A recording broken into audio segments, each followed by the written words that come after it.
Assalamualaikum warahmatullahi wabarakatuh. Salam, Om Swastiastu, Namo Buddhaya, salam kebajikan, salam sejahtera untuk kita semua. Saya Anastasia Amalia dengan NIM 211510, Prodi Hukum, Fakultas Hukum, Universitas Primagraha. Di sini saya akan menganalisis mengenai hukum humaniter internasional terkait konflik peperangan antara Rusia dengan Ukraina, di mana dalam hal ini untuk memenuhi ujian akhir semester atau UAS dalam mata kuliah Hukum Humaniter Internasional dengan dosen pengampu Ibu Rohaini SHMH. Baik, langsung saja di sini saya akan menganalisis kasus terkait konflik antara Rusia dengan Ukraina, di mana sebenarnya kasus ini itu atau konflik ini itu terjadi belum lama ini, sekitar di tahun 2022 konflik ini baru saja terjadi, dan sekitar 100.000 pasukan Rusia itu telah diarahkan ke wilayah perbatasan Ukraina, dan juga Presiden Rusia itu terus membantah bahwa negaranya yaitu Rusia akan menyerang Ukraina, di mana segala jenis upaya diplomatik itu sudah dilakukan agar skenario terburuk itu tidak terjadi atau dapat tercegah. Contohnya seperti Amerika Serikat dan juga Prancis. Mereka misalnya mengajak Putin, yaitu presiden dari Rusia, untuk berdialog, namun langkah tersebut tidak membuahkan hasil yang signifikan. Nah, sebenarnya apa sih yang terjadi antara konflik dari Rusia dengan Ukraina ini? Sebenarnya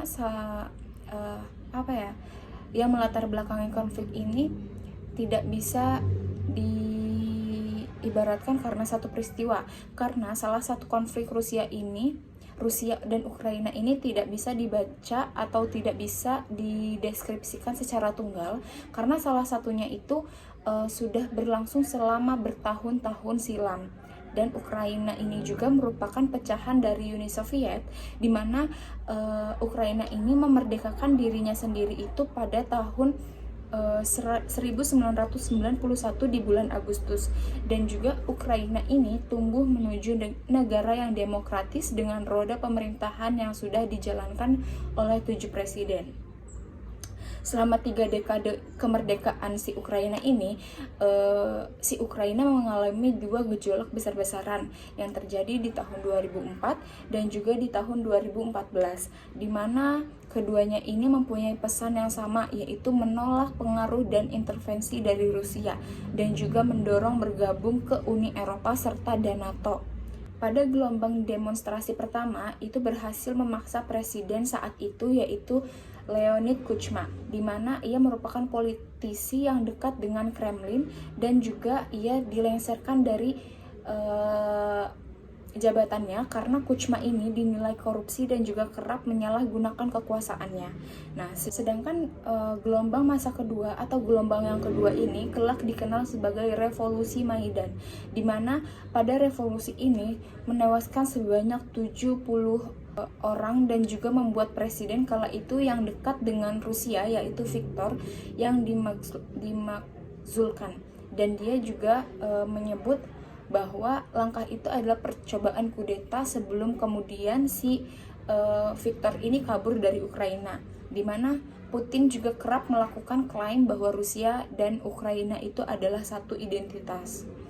Dari klaim semacam itulah yang kemudian dipandang banyak pihak jadi justifikasi untuk melakukan hal-hal yang di luar batas, seperti mengakses Crimea yang sebelumnya masuk ke teori Ukraina pada tahun 2014, dan juga proses aneksasi ini itu tergolong berdarah. Lebih dari 10.000 orang itu tewas karena upaya menguasai Ukraina kian gencar dilakukan Putin secara aneksasi, di mana mulai dari menyebarkan disinformasi dan juga menyebarkan serangan cyber yang mana itu dapat merugikan ekonomi yang cukup banyak bagi Ukraina.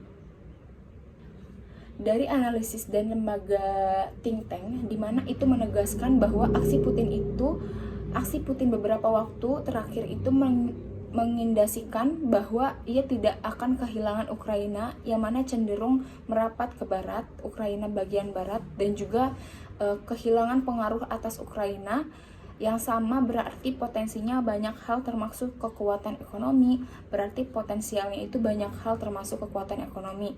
Dan cadangan minyak dan juga gas Ukraina contohnya, masing-masing itu terdapat 395 juta barel dan juga 349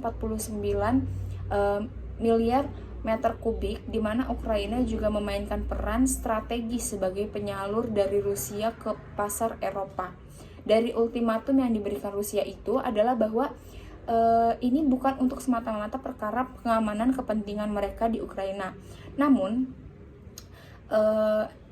dapat juga menjadi pegangan bagi mereka untuk membangun keamanan di Eropa. Rusia juga mengajukan permintaan resmi kepada Amerika Serikat langsung dan juga terkait posisi Ukraina. Yang pertama, Ukraina tidak boleh masuk ke dalam NATO. Yang kedua juga pasukan NATO yang berada di kawasan Rusia mesti ditarik. Permintaan ini itu ditolak, sementara Amerika Serikat maupun NATO itu sudah mewanti-wanti bahwasannya jika Kremlin itu nekat menyerang Ukraina, maka aksi balasan itu bakal ditempuh. Dan pada akhirnya dari kedua belah pihak itu, yaitu Rusia dengan Ukraina, saling memberikan sanksi, baik sanksi politik dan juga sanksi ekonomi, di mana dari hal itu merupakan sebuah cerminan dari ikatan yang saling ketergantungan antara kedua belah pihak, di mana dalam upayanya untuk menjaga kestabilitasan politik dan juga ekonomi di negaranya. Maka dalam hal ini, saya sebagai yang menganalisis kasus ini itu memiliki pandangan bahwasannya perang itu bukanlah merupakan satu solusi atau salah satu solusi dari permasalahan yang terjadi. Cukup sekian, terima kasih. Kurang lebihnya mohon maaf. Wassalamualaikum warahmatullahi wabarakatuh.